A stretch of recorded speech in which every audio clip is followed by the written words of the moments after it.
The story I'm going to tell you tonight is something I wouldn't want my mother to hear. It's probably the most shameful act I have ever done in my life. And it starts off back in the 80s. I was one of the lucky people back in Ireland during the recession. I got a full scholarship to go to college. I got my degree. And I came out and I was an engineering officer for ships, or a merchant marine engineering officer. And my Irish accent seems to be causing a bit of resonation here. It's being rejected by the Texas technology. So anyway, I came out of college, straight into a job as a merchant marine engineering officer, which was going to take me all over the world, working in the guts of ships' engine rooms. And I was thinking to myself, okay, I've been so lucky so far, nothing can go wrong. But I was doomed from the start. So I'm working down in the guts of ship's engine rooms with 30,000 horsepower diesel engines and steam turbines and generators. It's 120 degrees and 100% humidity. It's cruel work, it's dangerous work. I got to see fires, I got to see explosions, I got to see flooded engine rooms. But I also got to see Neil. And Neil was the third engineering officer, the senior officer on the watch. And Neil was an English guy, and some of you may understand that in the 80s, there was a lot of bad stuff going on between the Irish and the English. And Neil was in my head. Hill, don't do this. Hill, don't do that. Hill, didn't they teach you anything? College, you're useless. And so watch after watch, Neil was really just getting into my head. And I'm a very passive person, but inside is a very creative poison dwarf. And there was one night that I thought to myself, okay, buddy, I'm going to get you. I'm going to get you so bad that you are never going to forget me. So on the watch, I had noticed that when Neil went to start up the big air compressors, and these things, they pumped air to 3,000 psi, huge reciprocating machines, and very dangerous if they ever went wrong. And I noticed that when Neil switched one on, he would stand behind this metal I-beam, and he would put his arm around the front to where the start button was, and then he would press it.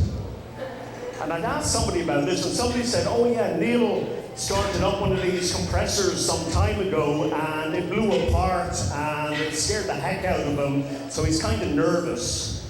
And I thought, ha. So on this specific watch, I went up to the workshop, and I got the biggest sledgehammer on the ship. It was so big, it was called the Animal. I could only just carry it. So I kind of dragged it all the way down, very close to where the air compressor was, and kind of hit it around the corner. And I knew that at some stage, the alarm would go off to let us know that the air pressure was getting low. And I knew that Neil would go along and go through his routine of starting up the compressor. The alarm went off. I immediately ran around the back of the engine room and I hit around the corner with the sledgehammer. And Neil stood in front of the I-beam, put his arm around the front, and the minute he pressed that button, I slammed the sledgehammer off the metal diamond plates. And people have asked me, how noisy was it, Dave? And I say, have you ever had lightning break right over your house? So Neil basically dropped to his knees and he rolled, and his eyes were as big as baseballs, and there was a little wet patch on his trousers, so I think he'd had a little accident. And then, as he finished rolling away from the machine, he looked up and he saw me, the Irishman, smiling with the Animal, the big sledgehammer, on my shoulder, and the next minute he was up, running after me, chasing after me, and going, Hill, officers don't do stuff like that. Well, Neil, for the last 3 months, you've been telling me that I'm an idiot. Well, that was the most shameful thing I have ever done in my life. And when I reflect back, and I'm just a young engineer at that time, and the sad thing is, I ended up having to leave that company to get a promotion.